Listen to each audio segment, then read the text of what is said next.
Yes, guys, welcome back to Kosi's Arsenal podcast. Welcome back to another brand new video. My name is Kosi, and these are your potential signings, potential transfers if Daniel Ek takes over Arsenal. Now, I've gone through this list, and it's not all I want, but I've picked around 4 players that I think could be key, essential in turning the team around. I picked 2 defenders and 2 midfielders. So, we are going to get into it, but before we do, smash the like button, subscribe to the channel, because I'm excited to introduce to you my 4 players that I think could actually change Arsenal. And I've said it before, I don't think our problems are buying a whole squad. I don't think Arsenal need to buy a whole squad. I think we need around 4 to 5 players to go back in contention to become top 4 quality again. We need 4 quality players, upgrades. So we are going to go into it, and I know we might disagree in some areas. I have a goalkeeper somewhere. Some people might not have a goalkeeper somewhere. I have a midfielder somewhere. Some people may think we need one or more than one midfielder. So let's get into it first and foremost. I've gone with Max Aarons as my right back. I think everybody will agree with this one. He's been playing at Norwich, and recently, in the last 24 or 48 hours, he's been so much linked with Arsenal. Very, very highly talented player, very talented lad. One of those players that you've got to admire when it comes to right back positioning. Last summer, I think Bayern wanted him. They were a little bit closer to getting him. I don't know what's happened. They didn't take him. Now he stayed at Norwich, and I think he's going to move this summer. Arsenal have problems in the right back. We don't have a right back. That's the truth. Bellerin is a fashionista. Chambers is more of a centre back, and of course he has done a brilliant job in the right back position. Cedric, I don't know what to comment about him. I don't know. Him and Bellerin, if you combine them, you don't get one correct fullback. So for me, we need a right back. And of course, Fabrizio Romano did confirm that yes, Arsenal will go for a right back. That gave me a lot of hope in that area. I've gone with Max Aarons. I would have gone with Tariq Lamptey or Ashraf Hakimi. I know many people are going to say, Kosi, we should go for Hakimi in the right back position if we want to go for a right back. I understand the concern, but I've gone with Max Aarons. I think first and foremost, he might be a little bit cheaper than Hakimi. Of course, more expensive than Tariq Lamptey, but cheaper than Hakimi.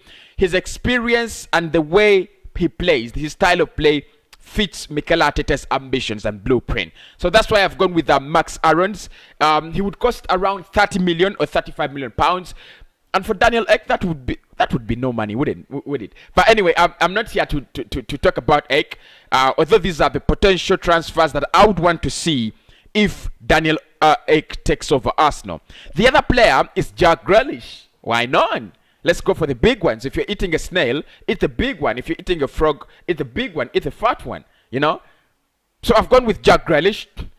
Another sensational talent. Now, the reason as to why I've gone with Jack Grealish is I assume when we get a new owner, we might try to go for a high budget. So that's why I've not gone for low budget, like with Dangote. Because with Dangote, I really doubt Dangote would spend around 200 million, in one summer, for Arsenal. But for Daniel Ek, based on the fact that he's an Arsenal fan, an Arsenal obsessive, you're gonna tell him, we need Grealish, we need Bisuma, we need this one, and then you're gonna get him. So I've gone with Jack Grealish, and the reason as to why I've gone for Grealish is not for him to play as a number 10. I would still want to see Martin Odegaard sign for Arsenal as a number 10. But the reason as to why I want Grealish is to play him as part of either a right midfield winger or a left midfield winger.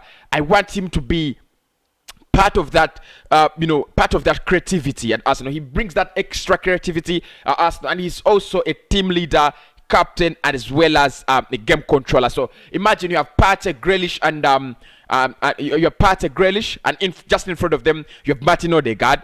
It would be sensational. Of course, Real Madrid are saying they do not want to let go of Martin Odegaard. That gives us an extra advantage that if we lose Odegaard, you use Grealish as a number 10. I think we are yet to see Grealish play in that role. Most times he's playing on the wings, and doing brilliantly well. But I would want to see him play in that number 10 role, especially as a player playing a free role. I would want to see what he has to offer as a player. I've also gone with Javis Bisuma or Javis Bisuma, depending on how you want to pronounce the name. Bisuma is another sensational talent. Very, very, very talented guy. I thought he wouldn't play with Thomas Partey in the same lineup. That was my concern. But I've looked more at him. I've looked more at his statistics. I think he's a good player. He can play with Partey. Partey is good at going forward as well.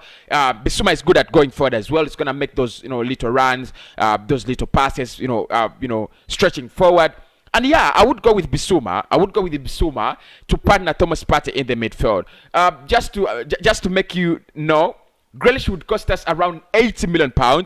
Bisuma, on the other hand, would cost us around £50 million or £60 million because Brighton are not going to be relegated. That's the first thing you have to know. Now, based on the fact that they're not going down, they need to hold on to their players for the next season. So that means they're going to be expensive. So if we want Bisuma, we will need to pay around £50 to £60 million. And I agree, he's worth it. He's worth it as a player. Okay, the other player I'm looking at is Pau Torres. Another sensational talent. He's a defender, obviously. I hope everybody knows this. Of course, you must know Pau Torres by now. I know Arsenal fans, you're always looking for transfer news and looking at players. But Pau Torres is a defender playing with Villarreal. You're going to see him today against Villarreal. And the reason as why I've gone for Pau Torres is Rob Holding is just not good enough. That's the word. Just not good enough. And I also think William Saliba has issues with Mikel Arteta. I don't think he's going to give him, playing time, the playing time he demands as a player. So, to avoid that relationship between manager and player affecting us as a team next season, ranting on live streams, why is William Saliba not playing, blah, blah, blah. We could as well go for another defender because I don't think Rob Holding is that quality. He's not there. We have given him a new contract. He has signed around 3-4 years, but he's just not good enough. And if you ask me if we need to sell, Rob Holding, I would say yes. Sell him out. Sell him off the club. We shall do an Arsenal, all things Arsenal transfers, keep or sell, and we shall look at who to keep, who to sell. In my opinion, Rob Holding has to go, and I would just replace him with Pau Torres. He's a sensational defender. You're going to see him today. When we play against Villarreal, I would have gone for players like Jules Koundé, the likes of Jules Koundé, the likes of Soyuncu. I was also considering them. I also considered players like Tyrone Mings, but I decided to go for Pau Torres. I like his class. He's more of an Emerick Laporte kind of player. You've got, you're going to pay around 60 million for Pau Torres. And then the other one is a bargain, a cheap one, but it's a no-brainer. I would go for Gennaro Donnarumma as a goalkeeper.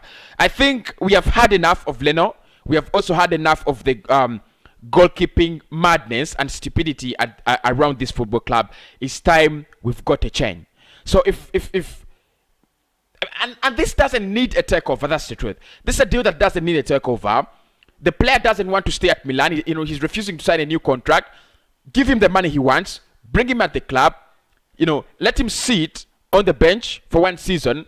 If Leno can't, if Leno can't improve on his quality, let Gigi Donnarumma be our first choice goalkeeper. We're just tired of Ban Leno. So for me, those are my potential transfers under Daniel Ek. Donnarumma in goal. Pau Torres. Donnarumma and Pau Torres. Pau Torres would be around £60 million. Donnarumma would be probably a free agent, or you'd pay around 10 million for his services. Bisuma, who's around £50 million as well. Grealish, who's around £80 million. And Max Aarons, who's around 30 million pounds. My name is Kosi. Hit that like button, hit that share button, subscribe to the channel. The first 50,000 subscribers will mean a lot to me, and I'll be making content for the first 50,000 subscribers, so make sure you're part of the family.